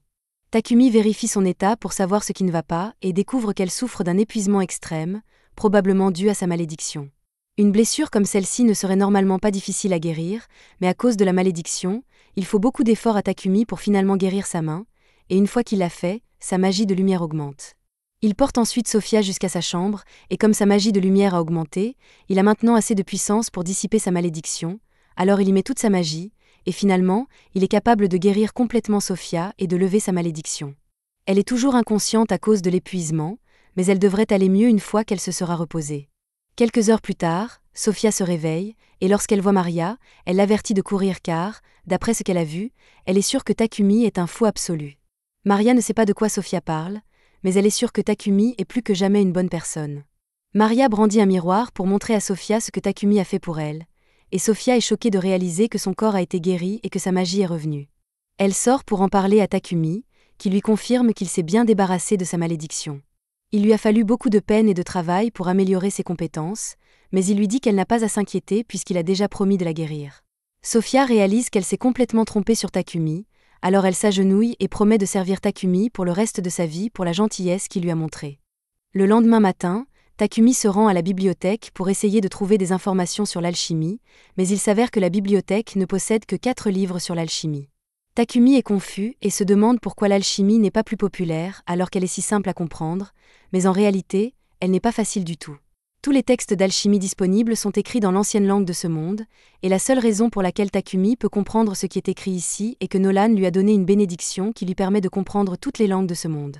Plus tard dans la journée, Takumi, Maria et Sophia terminent la fabrication de plusieurs toilettes, et bien qu'il reste encore beaucoup à faire, ils progressent bien, si bien que Takumi pense qu'il devrait pouvoir faire une pause dans la fabrication de toilettes pendant un moment. Puisqu'il ne fabriquera plus de toilettes pour le moment, Maria demande à Takumi ce qu'il a l'intention de faire, et Takumi répond qu'il a l'intention de partir en voyage dans un avenir proche. Plus précisément, il veut essayer de trouver de nouveaux ingrédients d'alchimie, et tant qu'à faire, voir les sites uniques que ce monde a à offrir et peut-être explorer quelques ruines en chemin. Il a déjà prévu d'emmener Sophia avec lui en tant que garde du corps, il va donc devoir demander à Maria de rester sur place et de s'occuper de la maison pendant son absence. Mais Maria n'aime pas cette idée. Elle demande à Takumi si elle peut l'accompagner dans son voyage, mais il ne pense pas que ce soit une bonne idée car le voyage sera dangereux. De plus, il a engagé Maria parce qu'il avait besoin d'une femme de ménage pour s'occuper du manoir, ce qui irait à l'encontre du but recherché s'il l'emmenait avec lui. Maria comprend le point de vue de Takumi, mais rester seule dans le manoir la ferait se sentir terriblement seule, alors elle supplie Takumi de reconsidérer sa décision. Takumi se sent mal à l'idée de laisser Maria toute seule, mais avant de prendre une décision, il doit vérifier quelque chose. Il saisit le visage de Maria et utilise l'évaluation pour vérifier ses statistiques, et de façon inattendue, Maria est plutôt bien foutue. Ne vous méprenez pas, elle n'est pas surpuissante, mais elle pourrait certainement se débrouiller dans un combat, alors Takumi accepte de l'emmener avec lui pour le voyage, tant qu'elle est sûre qu'elle peut le supporter. Sofia dit qu'elle est prête à apprendre à Maria à utiliser la magie et à se battre pour s'assurer qu'elle est prête à faire face à toute menace possible. Et Takumi aime l'idée, alors il demande à Sofia de l'entraîner ainsi que Maria. Depuis qu'ils ont décidé que Maria se joindrait à l'expédition, Takumi pense qu'il est temps de commencer à fabriquer de l'équipement pour tout le monde, et pour commencer, il demande à Sofia quel type d'arme elle voudrait. Sofia n'hésite pas et commence à énumérer tout un arsenal d'armes qu'elle aimerait, mais c'est normal puisqu'elle est une guerrière expérimentée. Maria, en revanche, ne connaît pas grand-chose aux armes, mais elle a reçu une petite formation à l'épée courte, et elle dit à Takumi qu'un ensemble de couteaux de combat lui conviendrait parfaitement. Cependant, Sofia fait remarquer que le fait de n'avoir que des couteaux de combat désavantagera Maria en ce qui concerne la portée, et qu'elle devrait donc se procurer une lance également. Maria ne sait pas comment se servir d'une lance, alors Sofia lui propose de l'entraîner rapidement pour lui montrer les bases, et pendant ce temps, Takumi commence à travailler sur les armes. Il ne lui faut pas longtemps pour finir de fabriquer toutes les lames, mais cela lui prend beaucoup de mana, et il doit boire une potion de mana pour récupérer avant de pouvoir continuer. Pour terminer, Takumi lance des enchantements d'attaque et d'auto-réparation sur les lames afin de ne pas avoir à les entretenir aussi souvent, et une fois que c'est fait, les lames sont enfin terminées. Il va maintenant s'occuper des poignets, mais comme Maria a demandé des couteaux de combat, elle aura besoin d'un fourreau. Même si Takumi est un gentleman, il reste un homme de culture, et imaginer les cuisses épaisses de Maria avec des couteaux dessus le fait presque s'évanouir. La prochaine chose qu'il doit faire est l'armure pour les filles, mais plutôt que de simplement leur demander de le laisser mesurer leur taille, Takumi a une bien meilleure idée. Il ouvre sa boîte d'objets et en sort 2 poupées grandeur nature de Maria et Sofia qu'il avait déjà fabriquées avec sa compétence d'évaluation, mais ne lui demandez pas pourquoi il les a faites. En ce qui concerne l'armure elle-même, Takumi prévoit de la fabriquer en utilisant de la soie d'érable et une partie de la peau qu'il a obtenue du sanglier blindé. Pour ce qui est de la conception, il n'a jamais eu l'occasion de fabriquer une armure pour d'autres personnes auparavant, alors il décide de laisser libre cours à son imagination et d'essayer toutes ses fantaisies en matière d'habillement avec ses poupées. Après plusieurs jours et plusieurs refontes, Takumi donne enfin l'armure à Maria et Sofia, et elle leur va à ravir. Il leur demande si elles l'aiment, elles sont toutes les deux surprises de voir à quel point elle leur va bien que Takumi ne leur ait jamais demandé leur mensuration. C'est presque comme s'il avait des doubles d'ailes sur lesquelles il aurait pu tester les tenues, mais ce serait fou, non ? Takumi change de sujet avant qu'ils ne commencent à se méfier et leur demande ce qu'ils pensent des armes qu'il a fabriquées pour eux. Sofia sort l'épée que Takumi a fabriquée pour elle et dit qu'elle est parfaite. Il en va de même pour Maria qui teste ses couteaux de combat, et elle est reconnaissante de l'équipement qu'il lui a fabriqué. Il y a encore une chose que Takumi a faite pour elles deux, alors il sort des anneaux et leur dit qu'il devrait les aider à lancer leur magie. Sofia et Maria acceptent les anneaux, mais elles se sentent mal d'avoir dérangé Takumi à ce point, car de tels anneaux consomment forcément une tonne de mana. Takumi admet que c'était épuisant, mais cela l'a aidé à améliorer ses magies de glace et de foudre, donc cela en valait la peine. Après avoir testé tout l'équipement, ils se rendent tous les trois à la guilde, car Takumi doit inscrire Maria et Sofia à la guilde pour qu'elles puissent également s'inscrire en tant qu'aventurières. Comme c'est leur première fois à la guilde, Maria et Sofia obtiennent le rang H. Pendant que Takumi est là, Hans lui rappelle qu'il doit accomplir au moins une quête pour conserver son statut d'aventurier. Takumi se rend sur le tableau des novices pour voir s'il y a de bonnes quêtes qu'il peut choisir. Il espère choisir une quête de rang H ou G pour ne pas avoir trop de travail, mais Sofia pense qu'il ferait mieux de choisir l'une des quêtes les plus difficiles, car cela l'aiderait à augmenter son rang. 2 salauds entendent que Takumi est de rang H et pensent pouvoir l'intimider pour qu'il s'enfuit afin de pouvoir s'amuser avec Sofia et Maria. Ils disent à Takumi qu'ils sont tous de rang D, qu'il n'a aucune chance de les gérer tous en même temps, et qu'ils n'ont aucun problème à tabasser un gars au hasard pour s'amuser. Maria est sur le point d'intervenir et de faire entendre raison à ces idiots, mais Takumi l'arrête et dit qu'il va s'en occuper lui-même. Il est absolument terrifié, mais ces gars ne lui ont pas seulement manqué de respect, ils ont manqué de respect à ses amis, alors il ne peut pas reculer. Les gars de rang D sont offensés qu'un novice de rang H, comme Takumi pense qu'il a une chance contre eux. Le gars à la bedaine tente de le frapper de toutes ses forces, et Takumi se laisse faire. Mais le seul à être blessé est le type de Randé, qui s'est cassé la main avec cette petite cascade. Soudain, le maître de la guilde, Barak, arrive et exige de savoir ce qui s'est passé, car les combats sont interdits dans la guilde. Au début, il pense que Takumi est responsable de tout ce remue-ménage puisqu'il est complètement indemne et que l'autre gars a un bras cassé, mais Maria lui dit que Takumi n'a rien fait de mal. Hans soutient également leur histoire, explique au maître de la guilde que Takumi n'a fait que recevoir un coup de poing au visage. Le maître de la guilde veut toujours faire toute la lumière sur cette affaire, alors pour l'instant, il demande à quelqu'un d'éloigner l'homme à la bedaine et dit à Takumi et à son groupe de venir avec lui car il a quelques questions à leur poser. Il pense que Takumi n'a fait que se défendre, mais il ne comprend pas comment il l'a fait et aimerait avoir une explication. Takumi est un peu mal à l'aise à l'idée de révéler des informations sur ses compétences personnelles, mais le maître de guilde l'assure que toutes ces informations resteront confidentielles. Dans ce cas, Takumi explique que lorsque le type lui a donné un coup de poing, il a ouvert sa boîte à objets et en a sorti un peu de charbon de bois, qu'il a ensuite utilisé pour s'enduire le haut du corps afin de se défendre. Pour être sûr de ne pas être blessé, il a synthétisé le charbon en diamant. C'est ainsi qu'il a pu briser le poing de ce type sans rien faire. Puisqu'on en parle, le maître de guilde pense que ce serait une bonne idée de promouvoir Takumi au Randé immédiatement. Il a clairement les compétences pour être de Randé, et si son rang est plus élevé, les idiots comme le dernier gars n'auront pas l'audace de s'en prendre à lui juste parce qu'il a de jolies femmes avec lui. Takumi ne pense pas qu'il serait juste qu'il obtienne une promotion automatique pour cette raison, alors Hans suggère que Takumi et les autres accomplissent quelques quêtes difficiles pour justifier leur promotion, et Sophia et Maria semblent penser que c'est une bonne idée, alors Takumi accepte aussi. La quête qui leur est assignée consiste à exterminer des gobelins et des kobolds et à récolter des herbes mûriles, et ils se rendent donc dans la forêt pour commencer. Maple joue le rôle d'éclaireur et prévient le groupe qu'il y a un groupe de 4 gobelins devant eux. Sophia prend l'initiative et se porte volontaire pour s'occuper des 2 premiers, elle s'élance et les abat d'un seul coup. Les 2 autres sont bloqués par la toile de Maple, et une fois qu'ils sont tombés au sol, Maria et Takumi les poignardent dans le cou. Takumi est content qu'ils se débrouillent si bien contre les monstres, mais cela dit, ils ont rencontré beaucoup trop de monstres ici. Ils ont déjà tué près de 100 gobelins et kobolds, alors Sophia pense qu'il doit y avoir un campement de monstres à proximité, et si c'est le cas, alors il y a probablement aussi un général gobelin. Un général gobelin est un monstre de rang C, ce qui signifie qu'il faudrait au moins 5 groupes de Randé pour le vaincre, mais avec la magie spirituelle de Sophia, la magie de terre de Maria et la magie élémentaire de Takumi, Sophia est sûre qu'il devrait pouvoir le vaincre. Takumi se sent encore un peu mal à l'aise à l'idée de relever un tel défi, mais puisque Maria et Sophia semblent si confiantes en leur force, il est prêt à accepter. Sans compter qu'ils ont toujours Maple de leur côté, mais tout à coup, Maple dit à Takumi qu'elle est sur le point d'évoluer, et qu'elle ne peut donc plus se battre. Takumi comprend et ouvre une dimension de poche pour qu'elle puisse s'y reposer. Mais, juste comme ça, Sophia et Maria ont beaucoup de questions. Comme quand diable Takumi a-t-il appris à créer des dimensions de poche ? Takumi répond que c'est normal et que ce n'est qu'une de ses compétences, mais surtout, comme Maple ne peut plus se battre avec eux, Takumi prévient les autres qu'ils n'auront pas autant de soutien qu'ils le pensaient au départ, mais Sophia pense toujours qu'ils peuvent y arriver. Ils arrivent bientôt au camp des gobelins, et après une petite reconnaissance, Sophia conclut qu'il y a environ 400 gobelins ici. Takumi lui demande s'ils doivent vraiment combattre tous ces gobelins, et normalement, il le ferait, mais la reconnaissance de Sophia a également révélé qu'il n'y a pas d'humains dans la région, donc ils sont libres de faire exploser cet endroit avec de la magie. Ils préparent tous les 3 leurs sorts d'attaque les plus puissants, et tous en même temps, ils déchaînent l'enfer sur le camp des gobelins. Quand ils ont fini, presque tous les gobelins ont été tués, et il ne reste plus que le général gobelin et quelques chevaliers gobelins. Sophia dit qu'elle s'occupera des chevaliers gobelins, alors Takumi reste pour s'occuper du général gobelin, et plutôt que de le combattre avec sa lance, il choisit de lui mettre le feu pour l'achever. Une fois qu'ils ont confirmé que tous les gobelins sont morts, ils rassemblent toutes les pierres magiques et retournent à la guilde, mais ils sont tous les 3 épuisés par tout ce travail. Hans a du mal à croire qu'ils ont réussi à accomplir leur quête et même à abattre un général gobelin en seulement une demi-journée.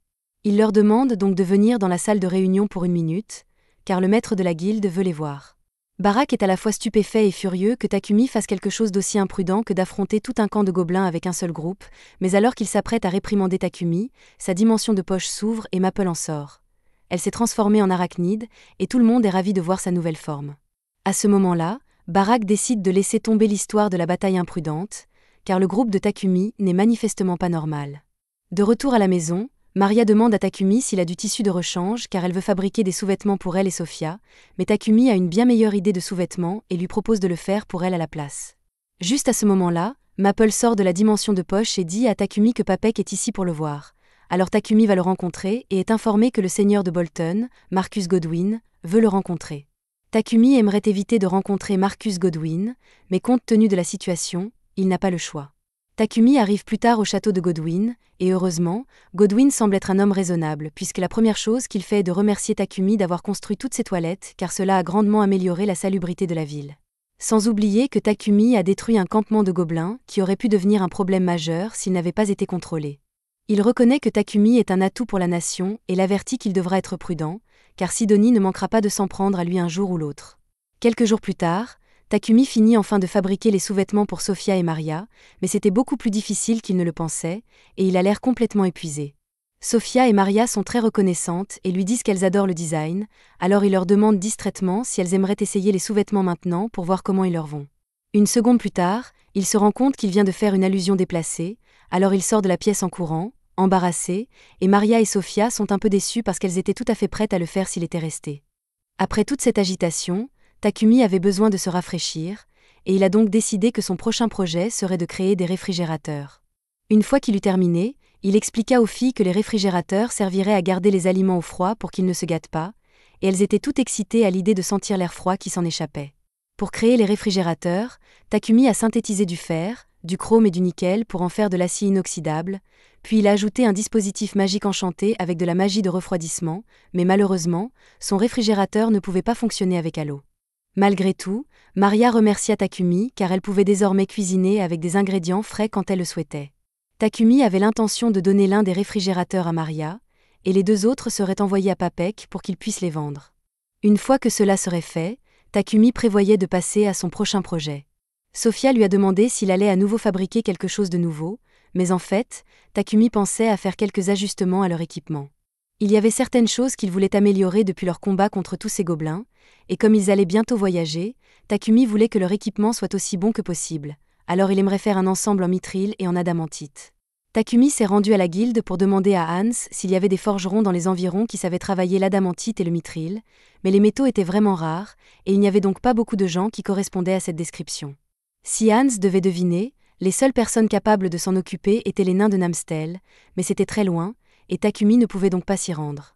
Takumi accepta le fait qu'il n'allait pas pouvoir trouver un forgeron convenable après tout, mais avant de partir, Hans lui parla d'une ville connue sous le nom de Hora près du royaume de Barkula, et si Takumi s'y rendait, il devrait pouvoir trouver du mithril et de l'adamantite.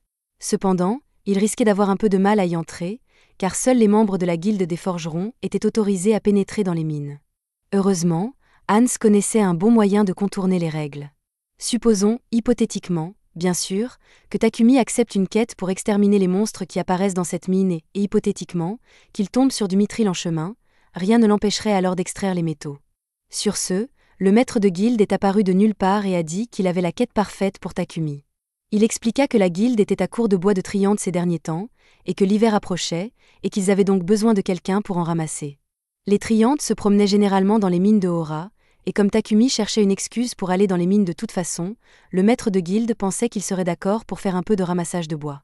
De plus, puisque Takumi s'y rendait de toute façon, le maître de guilde voulait que lui et son groupe escortent quelqu'un, mais cela commençait à ressembler à beaucoup de travail.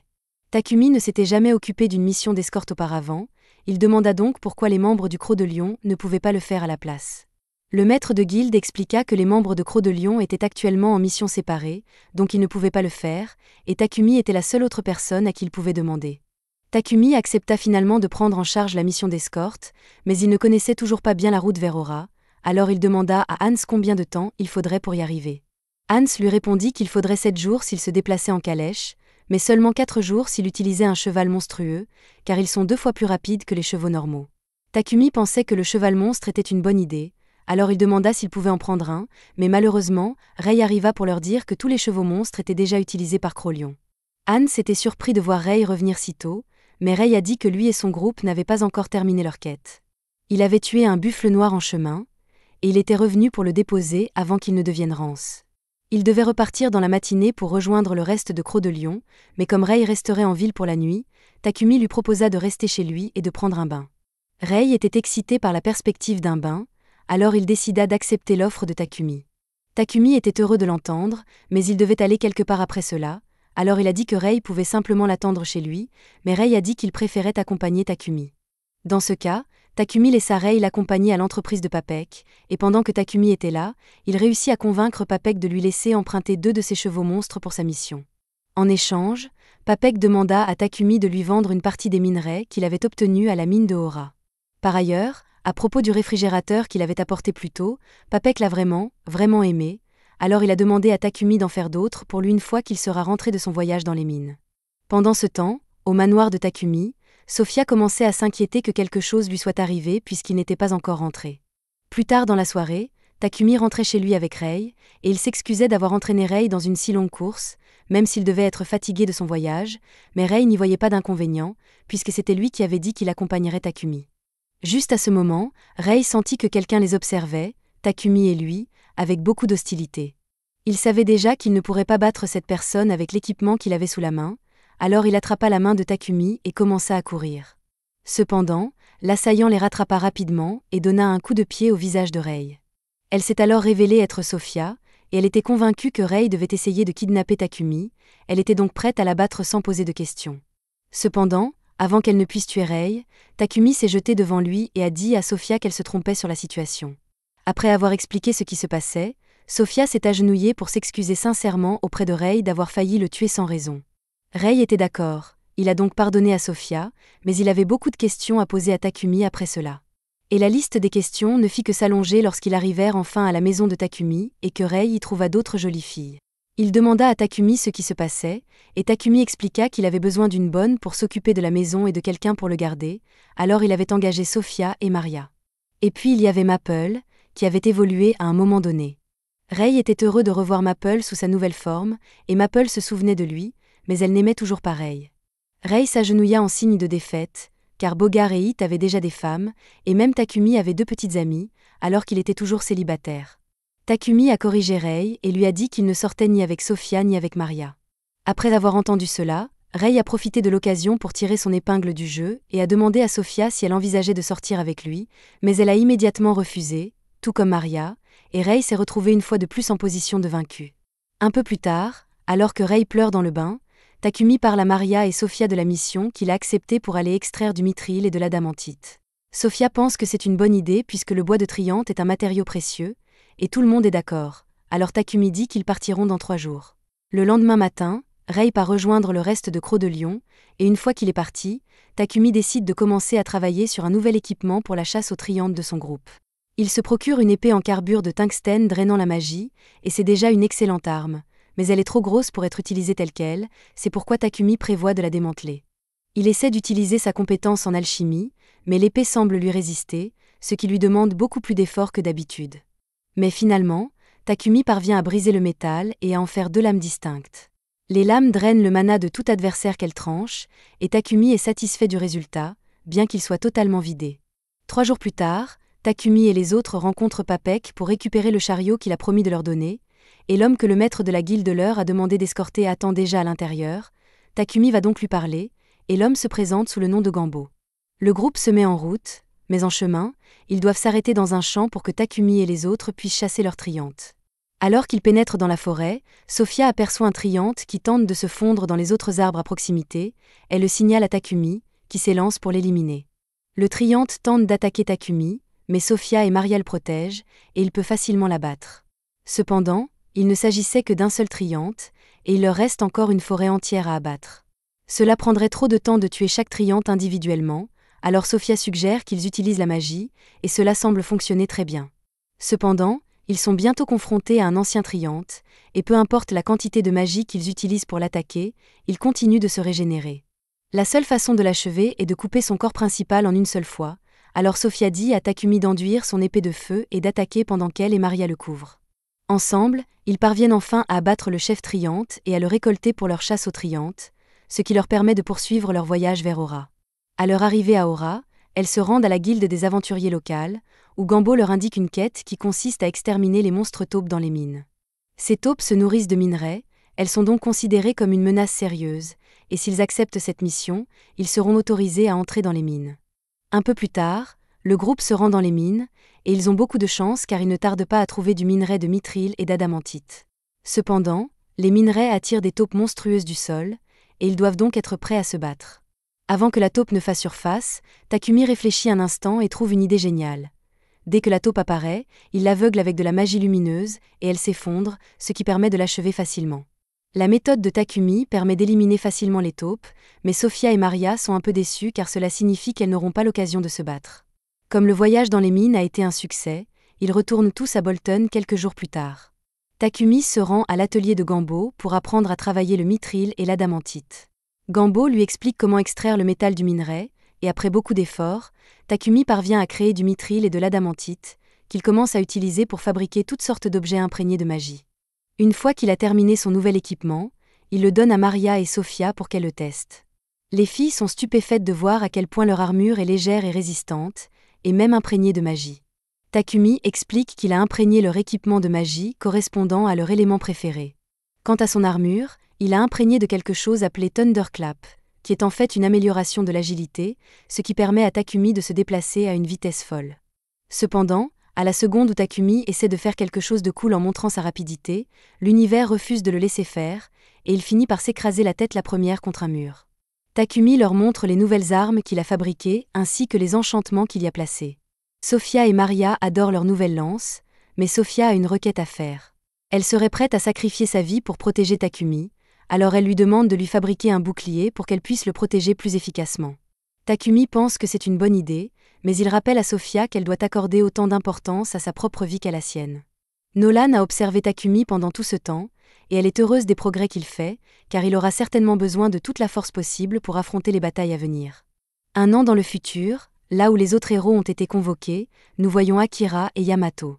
Une fois leur entraînement terminé, ils sont envoyés en mission par le roi de Samandara, et je ne vais pas mentir, il a l'air plutôt maléfique maintenant. De retour à l'époque de Takumi, il vient de finir de travailler sur le bouclier demandé par Sophia. Bien que Sophia soit celle qui l'a demandé, elle se sent mal après avoir vu à quel point cela épuise Takumi, et elle aimerait qu'il ait un assistant qui puisse l'aider dans sa production. Pendant ce temps, dans la capitale royale, le seigneur reçoit une lettre de Sidonie. Il semble qu'ils aient entendu parler des toilettes de Takumi et de la magie de purification qu'elles utilisent. Bien qu'ils ne sachent pas encore qui est Takumi, ils ont l'intention de prendre des mesures contre lui. L'action scénarisée implique l'envoi par l'Église d'un messager pour rencontrer le roi de Barcula. Après avoir appris l'existence des toilettes de magie de purification utilisées à Barcula, l'Église de la Lumière Divine a dénoncé, c'est-à-dire lancé un appel au pape de Sidonie. Ils ont ainsi obtenu du pape qu'il déclare que la magie de purification est un don de leur Dieu et qu'ils veulent être les seuls à pouvoir l'utiliser. Ils exigent donc du roi de Barcula qu'il leur remette le brevet du cercle magique de purification et qu'il leur dise qui est à l'origine de la création de ces appareils de purification. Le roi écoute les demandes de l'Église, mais comme il s'agit de demandes stupides, il choisit de les ignorer. Le messager de l'Église est choqué que le roi ose aller à l'encontre de l'Église, il menace donc d'ordonner à tous les prêtres de l'Église de Barcula de retourner immédiatement en Sidonie. Cependant, le roi n'est pas effrayé par cette menace, et en fait, l'encourage à le faire. Takumi finit par apprendre la décision du roi, et il est heureux que le roi ne l'ait pas vendu, mais il est aussi un peu inquiet que le roi rejette si durement l'Église de la Lumière Divine. L'Église de Sidonia est vouée à se retourner contre le royaume de Barcula, et Takumi détesterait qu'un conflit d'une telle ampleur se déclenche à cause de lui, mais Papek lui dit qu'il n'y a pas lieu de s'inquiéter. Après tout, l'Église de la Lumière Divine n'est pas la seule religion qui existe dans ce monde. Il y a l'Église de la Lumière Divine et l'Église de la Création, mais même si l'influence de l'Église de la Lumière Divine est très étendue, il y a encore beaucoup d'adeptes de l'Église de la Création dans ce pays, donc l'Église de la Lumière Divine ne manquera pas à l'appel. De plus, les prêtres de l'Église de la Création administrent de la magie de guérison à tous ceux qui en ont besoin, alors que l'Église de la Lumière Divine demande des honoraires élevés pour toute magie sacrée. L'Église de la Lumière Divine est soutenue par Sidonia, donc Takumi devra probablement l'éviter à partir de maintenant, mais c'est comme ça. Quoi qu'il en soit, la raison pour laquelle Papek est venu voir Takumi aujourd'hui est qu'il a présenté les toilettes et le réfrigérateur de Takumi au roi il y a quelque temps, et le roi a été tellement impressionné qu'il a demandé à Papek d'emmener Takumi le rencontrer. Takumi est un peu réticent à l'idée de rencontrer quelqu'un d'aussi important que le roi, mais Papek lui assure que le roi ne lui ordonne pas de le faire, et qu'il a donc le droit de refuser s'il le souhaite. Mais Papek tient vraiment à ce qu'il accepte, car cela améliorerait les relations de son entreprise avec la capitale royale. Takumi finit par accepter la réunion, et plus tard dans la soirée, il en parle à Sophia et Maria et leur demande si elles seraient prêtes à l'accompagner à la capitale royale Bolton.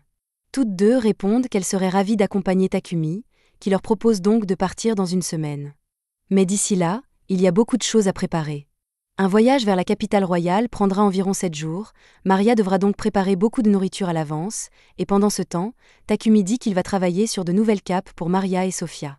Papek lui a donné des pierres magiques de l'élément sombre, et s'il les utilise pour fabriquer les manteaux, il pourra les enchanter avec un sort de blocage de la perception.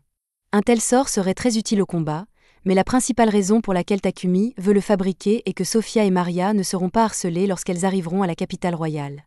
Plus tard, Sofia et Maria sortent faire quelques courses, et pendant qu'elles choisissent des fruits, Maria se plaint que Takumi n'a pas assez confiance en lui. Sofia est d'accord et souligne que Takumi est beau, qu'il a un talent incroyable pour l'alchimie et qu'il a un don incroyable pour l'invention. Elle continue à énumérer toutes les qualités de Takumi, mais Maria remarque l'enthousiasme de Sofia lorsqu'elle parle de Takumi, et elle a l'impression que Sofia est peut-être amoureuse de lui. Sofia nie avoir de telles pensées impures et dit qu'elle n'aime Takumi que comme son maître, mais Maria sait qu'il y a une histoire d'amour quelque part. Pendant ce temps, Takumi est de retour à l'église de la ville et s'agenouille devant la statue de Nolan pour la prier.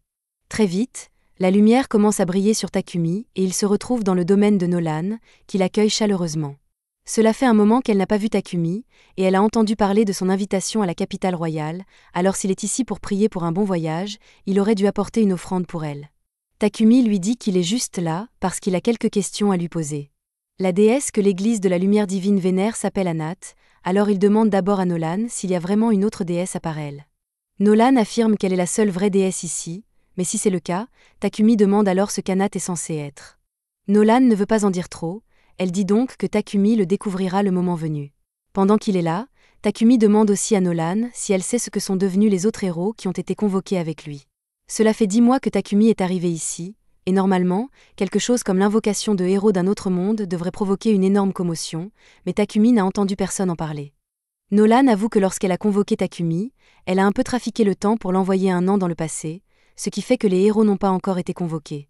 Il faudra encore quelques mois avant que les héros ne soient convoqués, mais Takumi ne comprend pas pourquoi elle s'est donné tant de mal pour l'envoyer dans le passé, alors il demande une explication. Malheureusement, Nolan lui dit que son temps est écoulé et qu'elle ne répondra plus à ses questions pour le moment. Elle lui demande également de lui apporter des bonbons en guise d'offrande la prochaine fois qu'il lui rendra visite. Takumi tente de lui dire qu'il a d'autres questions à poser, mais Nolan lui assène un coup de tête qui le renvoie dans le monde des mortels. Takumi se réveille plus tard sur le sol de l'église, et il a l'impression que Nolan évitait ses questions sur les autres héros, mais il n'a pas l'intention de s'impliquer avec eux en premier lieu, donc cela n'a pas d'importance. Il rentre ensuite chez lui pour terminer les nouveaux manteaux qu'il voulait faire pour les filles, et une fois qu'il a terminé, il les leur donne.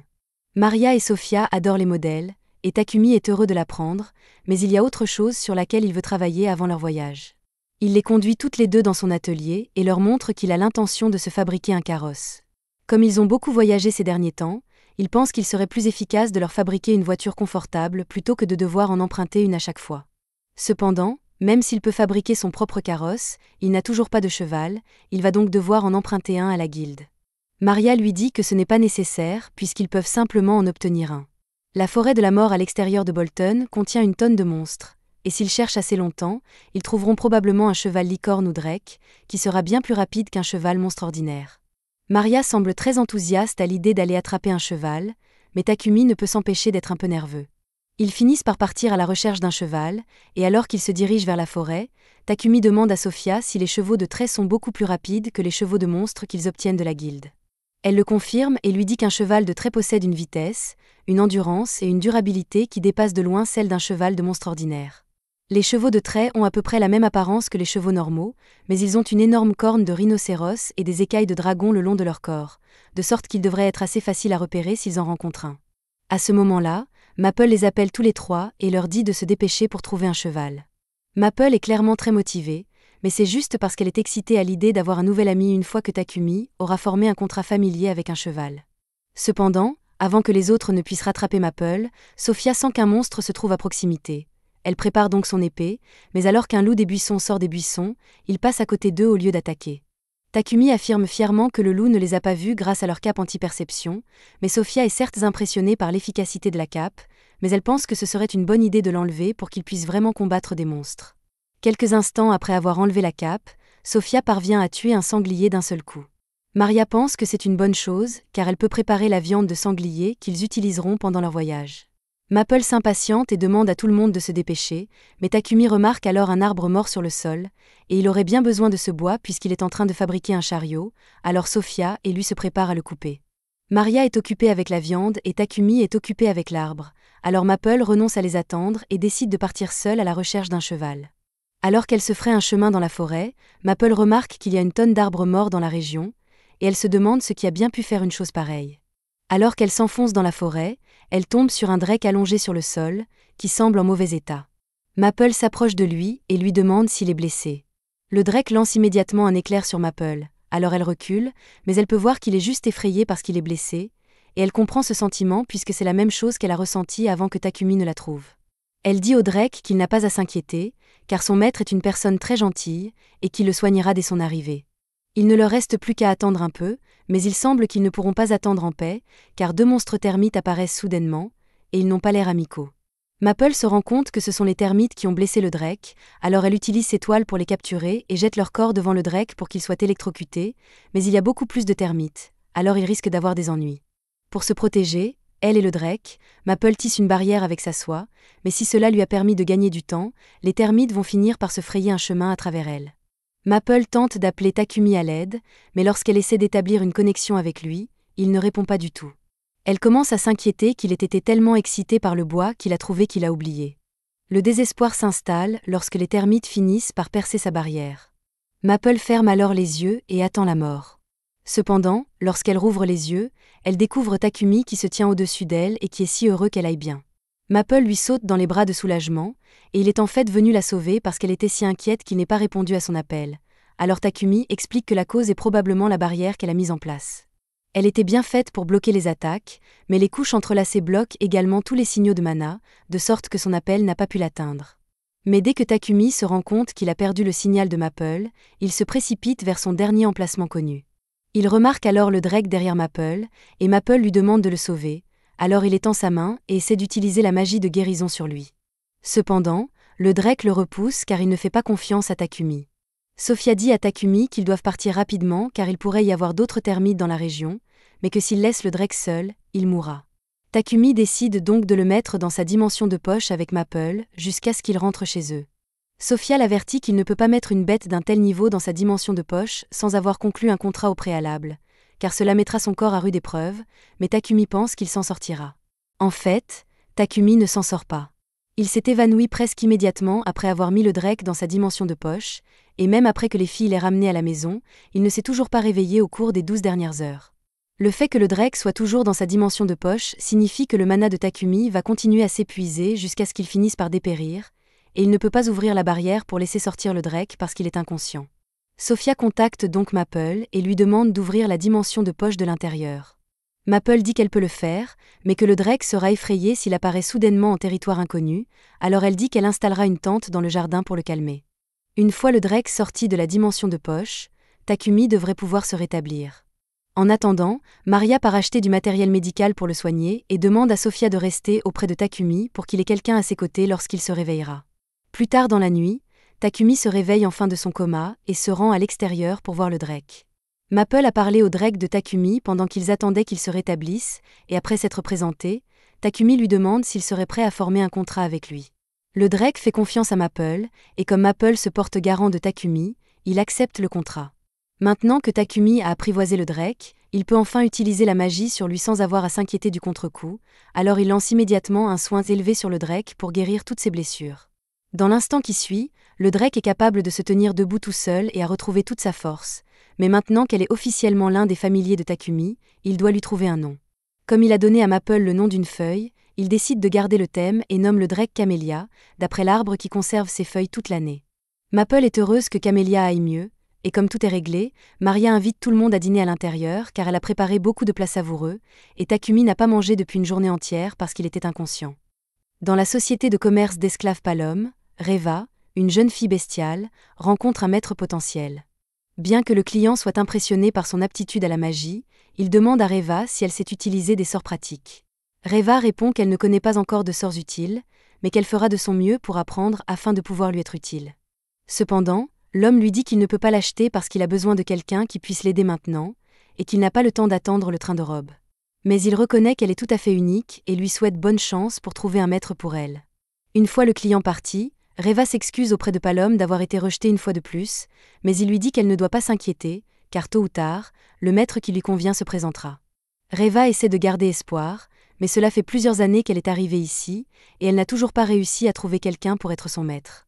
Elle repense à son ancienne vie avec son jeune frère et à la façon dont elle a été forcée de se vendre comme esclave pour gagner de l'argent et s'occuper de sa famille, mais malgré tout cela, elle n'a pas encore réussi à faire une seule odeur. Chez Takumi, il travaille toujours aussi dur pour terminer sa voiture, ce qui commence à inquiéter Maria.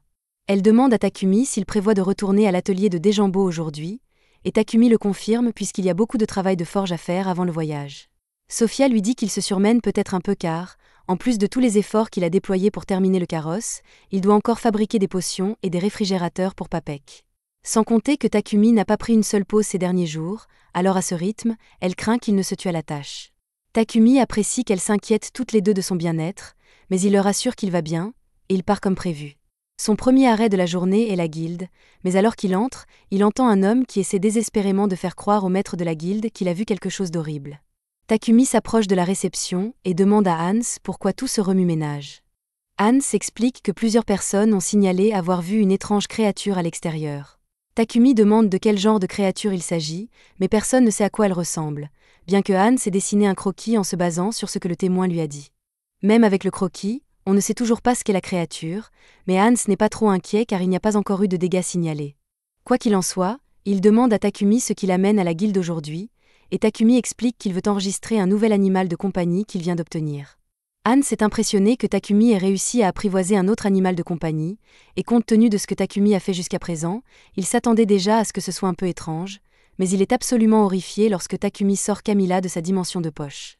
Il jette alors un coup d'œil à son croquis et réalise que Camilla est le monstre dont tout le monde a eu si peur.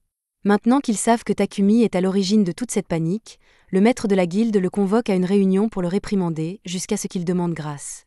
Pendant ce temps, Sophia est en ville car elle revient d'une réunion avec Mulan. Elle était là pour demander si Mulan avait des esclaves ayant des capacités magiques qui pourraient aider Takumi dans son travail, mais malheureusement, elle n'avait personne qui correspondait à cette description. Mulan a suggéré à Sophia de jeter un coup d'œil à d'autres sociétés de commerce d'esclaves, pour voir si elles avaient des esclaves correspondant à ce qu'elle recherchait. Alors qu'elle rentre chez elle, elle rencontre Maria, qui est partie acheter des ingrédients pour préparer le déjeuner. Elle a remarqué à quel point Takumi se sentait épuisé ces derniers temps, alors elle veut vraiment l'aider à se sentir mieux en cuisinant. Mais lorsqu'elle et Sophia se rendent à l'atelier de Dejambo pour prendre des nouvelles de Takumi, elles le trouvent assommé dans un tas de bois. Elles sont d'abord choquées, mais Dejambo leur dit qu'il n'y a pas lieu de s'inquiéter car Takumi s'est simplement endormi pendant qu'il travaillait, et il n'est pas difficile d'imaginer pourquoi quand Takumi a travaillé si dur sans se reposer. Et malgré l'épuisement, il a continué à travailler avec le sourire jusqu'à ce qu'il s'évanouisse. Il va s'en sortir pour l'instant, mais Dejambo prévient les filles que si elles ne font pas en sorte que Takumi arrête de travailler aussi dur, il pourrait bien mourir un jour. Un peu plus tard, une fois que Takumi s'est réveillé de sa sieste, il termine le chariot, et il a l'air si fier de lui pour cela. Et il a toutes les raisons d'être fier, car il a transgressé les lois de la physique pour fabriquer cette chose. À l'extérieur, elle ressemble à une voiture ordinaire, mais à l'intérieur, elle a la taille d'une maison.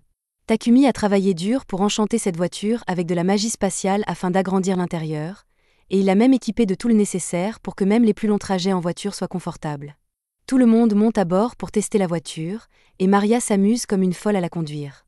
Même si la voiture se déplace à une vitesse terrifiante, on ne ressent pratiquement aucune vibration à l'intérieur, de sorte qu'il n'y a aucun risque de mal des transports. Ils ont encore du temps avant le voyage prévu, alors Takumi dit à Maria qu'elle peut faire des suggestions sur tout ce qu'elle veut qu'il ajoute à la voiture, et puisqu'il a proposé, elle lui demande des pics de mort. Les pics sur le côté n'ont aucune utilité, mais ce serait cool. Takumi prend note de la suggestion de Maria et l'ignore rapidement, il continue donc comme d'habitude, et quelques jours plus tard, c'est l'heure du voyage.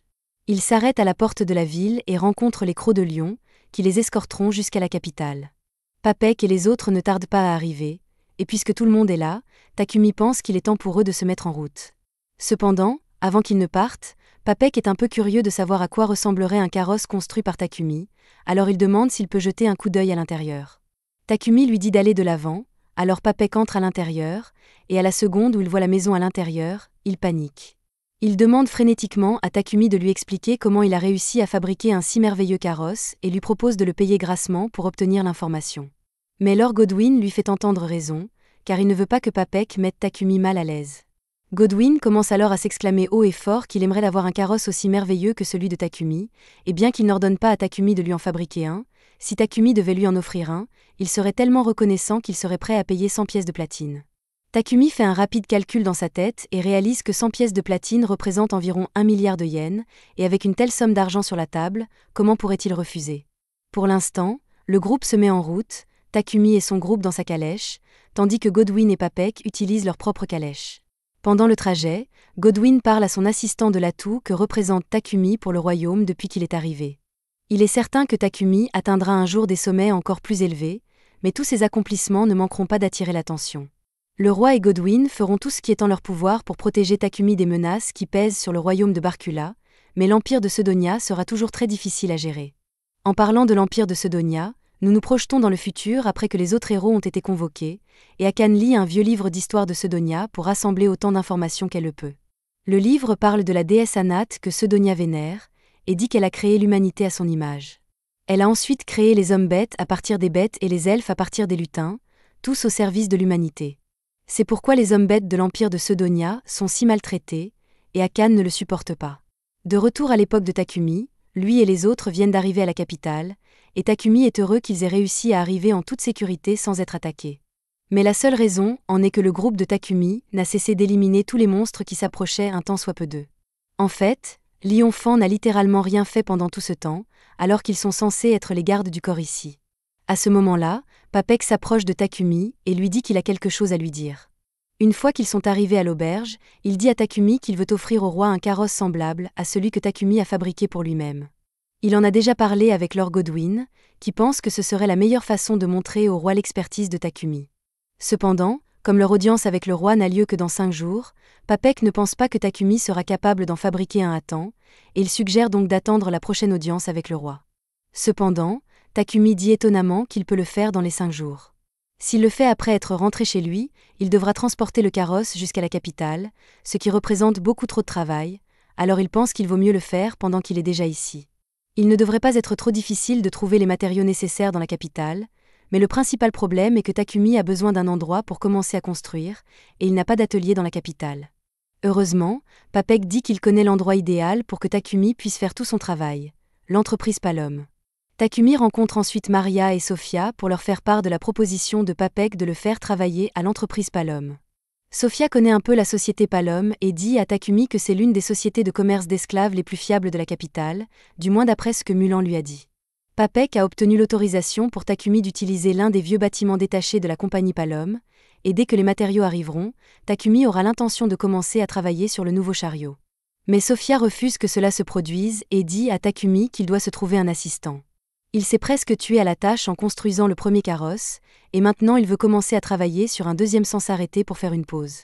Même un bourreau de travail comme lui doit se rendre compte qu'il met sa santé en danger. Sofia lui demande donc de se trouver un autre esclave, pendant qu'ils sont à l'entreprise Palom. Takumi comprend que Sofia et Maria s'inquiètent sincèrement pour son bien-être. Il accepte donc de se procurer un nouvel esclave, et le lendemain, il rencontre le propriétaire de l'entreprise Palom.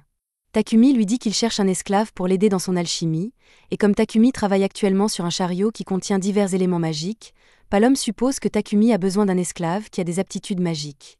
Pendant que Takumi est en réunion, Sofia se tient à l'extérieur, mais tout à coup, Maria arrive en courant, paniquée parce qu'elle ne trouve Maple nulle part.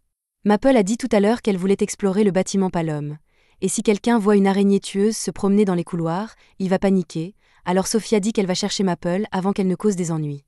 Malheureusement, lorsqu'elle trouve Maple, elle a déjà effrayé Reva, qui essayait simplement d'apprécier son livre. Maple s'excuse d'avoir effrayé Reva et Sofia l'aide à se remettre debout, mais elle remarque alors que le livre que Reva porte est un livre sur l'alchimie.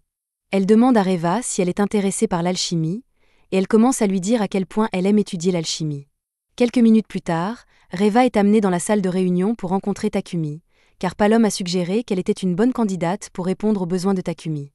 Reva salue Takumi et s'assoit pour qu'ils puissent commencer leur discussion, mais alors que Takumi lui explique les tâches qu'il doit accomplir, Reva est complètement déconnectée parce qu'elle craint d'être à nouveau rejetée et de ne pas pouvoir gagner de l'argent pour sa famille. À ce moment-là, Takumi parle de rencontrer quelqu'un qui s'y connaît en alchimie, et dès que Reva entend le mot « alchimie », elle s'enflamme, car l'alchimie, c'est son truc. Elle aime l'alchimie autant que Takumi, et tous deux commencent à parler de leurs méthodes et théories préférées. Takumi est tellement impressionné par Reva qu'il décide de lui faire passer un petit test. Il déchire un morceau de papier d'un de ses journaux et lui demande si elle peut trouver à quoi sert ce cercle magique. Reva y jette un coup d'œil et comprend qu'il s'agit d'un cercle de recomposition utilisé pour fabriquer des bonbons, mais il y a quelque chose qui cloche, et elle ne sait pas ce que c'est. Elle commence à avoir une crise de panique due à l'examen et se met à pleurer parce qu'elle ne peut pas répondre à la question de Takumi. Elle lui dit qu'elle ne connaît pas la réponse parce que ce n'est pas le même sort de bonbons qu'elle connaît, et elle s'attendait à ce que Takumi la rejette pour avoir échoué à son examen, mais au contraire, il lui tend la main et l'invite à rejoindre son groupe. Elle avait raison de dire que le cercle servait à fabriquer des bonbons, mais c'était un peu différent car Takumi utilise d'autres ingrédients dans ses bonbons. Néanmoins, Takumi trouve incroyable qu'elle ait pu comprendre ce qu'était le cercle magique rien qu'en le regardant, et il lui dit qu'il serait ravi qu'elle fasse partie de son équipe. Comme Takumi a accepté Reva, Palom crée le contrat entre eux, et Reva est heureuse d'être enfin employée. Mais elle lui demande s'il peut lui rendre un petit service. Elle veut qu'il l'aide à envoyer tous ses salaires dans son village natal. Reva explique que sa famille est très pauvre et qu'elle veut la soutenir autant que possible pour que son frère puisse avoir une vie meilleure, et si c'est ce qu'elle veut vraiment, Takumi ne voit aucune raison de refuser. Pendant ce temps, le roi de Sedonia s'apprête à prendre des mesures de représailles contre le royaume de Barkula, qui a refusé de lui livrer Takumi. Mais la princesse a une meilleure idée. Ils vont bientôt convoquer leur héros, alors elle prévoit de lancer des rumeurs pour susciter la haine du peuple de Barkula parmi les Sédoniens, et une fois qu'ils auront convoqué leur héros, ils trouveront une excuse pour faire la guerre et se venger. C'est ainsi que se termine l'épisode 7. Abonnez-vous pour ne pas manquer la prochaine partie.